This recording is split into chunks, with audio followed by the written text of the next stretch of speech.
हल्द्वानी में अतिक्रमण वाली बस्ती पर सियासी जंग छिड़ा हुआ है।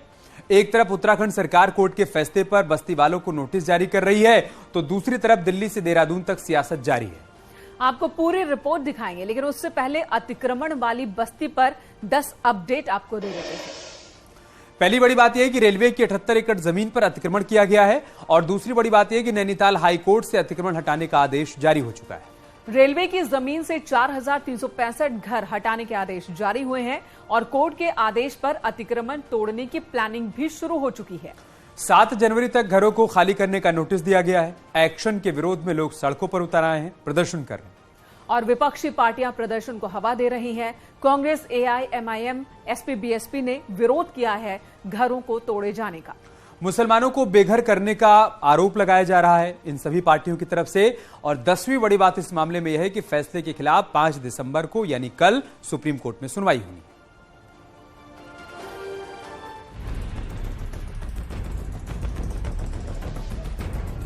सड़कें खचाखच भरी हैं,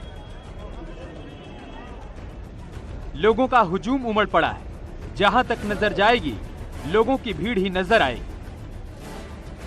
पुलिस भी तैनात है और जंग अपने आशियाने को बचाने की, लड़ाई उस ठिकाने को बचाने की है जहां लोग कई सालों से घर बनाकर रह रहे हैं। लेकिन जहां इन लोगों ने अपना घर बसाया है वो जमीन अवैध है, वो जमीन रेलवे की है। और उस अवैध बस्ती को हटाने के लिए अब सरकार अतिक्रमण हटाओ अभियान चला रही है। मामला न्यायालय में है और जो भी न्यायालय का आदेश होगा, और हम हमेशा कानून को, संविधान को, सबको मानने वाले लोग हैं।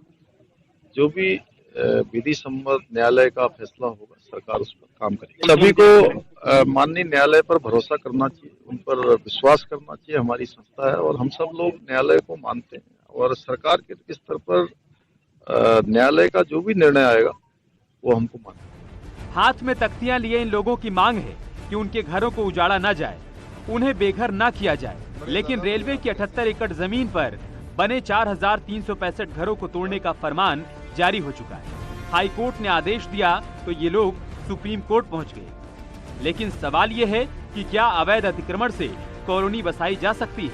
सवाल ये भी कि अगर अतिक्रमण कर भी लिया तो अब उन्हें बेघर होने का डर क्यों सता रहा है और इस कार्रवाई पर सियासत क्यों हो रही है? इसमें जो है तमाम हमने अभी पूरे एरिया को जोन, सुपर जोन और सेक्टर्स में बांट दिया गया है। इसमें जो है पूरे एडीएम स्तर के अधिकारी सुपर जोन में लगे हुए हैं और एसडीएम और जो है सीओ स्तर के अधिकारी जो है वो जोन्स और इंस्पेक्टर जो है वो सेक्टर्स में लगे हुए हैं। और इसके बाद जो है सभी सेक्टर जोन्स की जो है गंभीरता से हम लोग आकलन कर रहे हैं कि मतलब कितने घर किस सेक्टर जोन्स में आ रहे, कैसे किस तरह से उनको वहाँ से हटाया जाएगा। और ये सब पूरा प्लानिंग जो है पुलिस प्रशासन ने इसमें किया हुआ है। फोर्स की भी डिमांड जो है मेरे स्तर से पुलिस मुख्यालय को कर दी गई है। तो जितने मजिस्ट्रेट की आवश्यकता थी, पैरामिलिट्री फोर्स की आवश्यकता थी, उसकी डिमांड हम लोगों ने कर दी है और आने वाले कुछ समय में हम इनको हटाएंगे।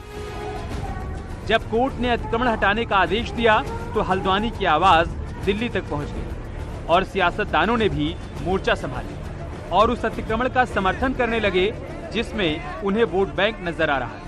क्योंकि जिस 78 एकड़ जमीन पर यह अवैध कॉलोनी बसी है उसके बासिंदे को ये केवल वोट के लिए इस्तेमाल कर रहे हैं।